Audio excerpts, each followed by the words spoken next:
Offshoring from the US and other high-cost economies to low-cost emerging market countries was a dominant theme of manufacturing in the late 1990s and 2000s. Now, reshoring offers the promise of re-establishing the link between product design and manufacturing, between original equipment manufacturers and strategic supplier ecosystem. Reshoring is also a political topic, as it presents the prospect of bringing overseas manufacturing jobs back to the company's own country. Reshoring also allows for risk mitigation in the case where there is a disruption to the global supply chain, as experienced by most companies with offshore manufacturing during the COVID-19 crisis. The big picture is drifting away from the centrality of labor-cost arbitrage as a driver of location decisions.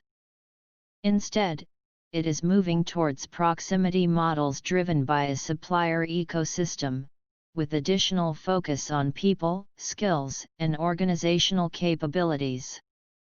While macroeconomic data on comparative labor and factor costs may be compelling, the actual process of reshoring is a daunting task.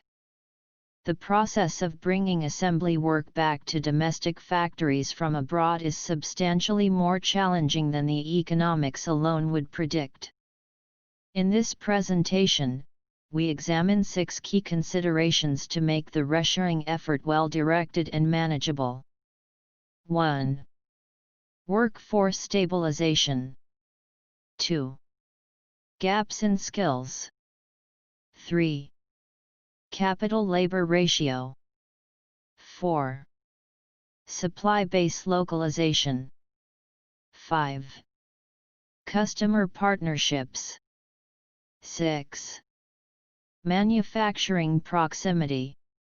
This deck also includes slide templates for you to use in your own business presentations.